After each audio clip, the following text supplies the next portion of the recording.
ఈరోజు 12వ తారీఖు ఫిబ్రవరి 2026 గురువారం. ఈరోజు మీనరాశి వారికి బ్యాంకు లావాదేవీలన్నీ కూడా చికాకు కలిగిస్తాయి. బ్యాంకుకు వెళ్ళేటటువంటి సర్వర్ సరిగ్గా పనిచేయకపోవడం, చిన్న చిన్న సంతకాలు కలవకపోవడం లేదా ఆగిపోవడం పనులన్నీ కూడా కనపడుతున్నాయి. ఓర్పుగా వ్యవహరించాలి ఈరోజు అంతా కూడా. మానసిక వేదనకి గురయ్యే పరిస్థితి కనపడుతోంది. మనసులో ఏదో తెలియనటువంటి అశాంతి, చిన్న విషయానికి ఎక్కువగా ఆలోచించడం, ఒత్తిడికి గురవడం, స్ట్రెస్ బాగా కనపడుతుంది. జాగ్రత్తగా ఉండాలి.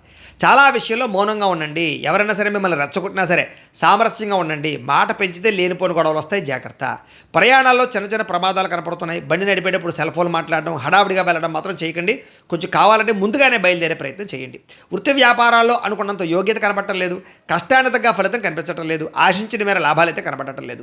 భూ వివాదాలు ఏర్పడే పరిస్థితి కనపడుతోంది. స్థలం విషయంలో పక్కవారితో గొడవలు వచ్చే పరిస్థితులు, సరిహద్దు విషయంలో, డాక్యుమెంట్ వ్యవహార విషయాల్లో ఇబ్బందులు కనపడుతున్నాయి. జాగ్రత్త.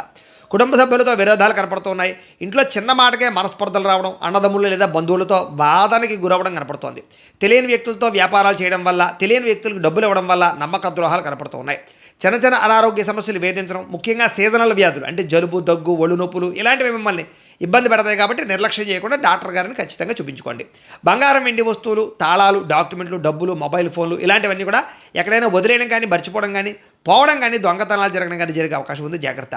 అగ్రిమెంట్ కుదుర్చుకునేటప్పుడు, నూతన ఒప్పందాల విషయాల్లోనూ, వివాహ సంబంధాలు కుదుర్చుకునే విషయంలోనూ కూడా అవకతవకలు కనపడుతున్నాయి. ప్రేమికుల మధ్య అపార్థాలు, గొడవలు పెరిగే అవకాశం కనపడుతోంది. అనవసరమైన ఖర్చులు పెరిగిపోతాయి. క్రెడిట్ కార్డులు, ఈఎంఐలు, ఈ యొక్క రుణ లావాదేవీలు మిమ్మల్ని కొంచెం ఇబ్బంది పెట్టే అవకాశం కనపడుతోంది. కుటుంబ సభ్యులతో చిన్న చిన్న వివాదాలు, మనస్తాపం కనపడుతోంది. సమయానికి నిద్రాహారాలు లేకపోవడం, విద్యార్థులు చెడు వ్యసనాలకు లోనవడం, ఉద్యోగస్తులకి డ్యూటీ టైమింగ్ కన్నా ఎక్కువ ఓవర్ టైం చేయవలసి రావడము, స్త్రీలకి భర్తతో విభేదాలు, వ్యాపారస్తులకి స్వల్ప లాభాలు కనపడుతున్నాయి. దత్తాత్రేయ స్వామి అంటే మీకు ఇష్టమైతే కనుక ఇక్కడ ఒకసారి లైక్ చేయండి. అలాగే రేపటి రాశి వల్ల కూడా మీకు రావాలన్నట్లయితే కనుక సబ్స్క్రైబ్ చేసుకోండి. అలాగే ఇక్కడ కనపడుతున్నటువంటి ఈ లింక్ మీద మీరు క్లిక్ చేసినట్లయితే మీకు ఈరోజు ఇంట్లో దత్తాత్రేయ స్వామి వారికి పూజ ఎలా చేసుకోవాలో వీడియో వస్తుంది. ఆ వీడియోని ఎదురుకుండా పెట్టుకుని మీ ఇంట్లో ఈరోజు దత్తాత్రేయ స్వామి వారికి పూజ చేసుకోవడం వల్ల ఈరోజు మీకు శుభప్రదంగా ఉంటుందని తెలియజేస్తూ లైక్ చేయడం మాత్రం మర్చిపోకండి. స్వస్తి.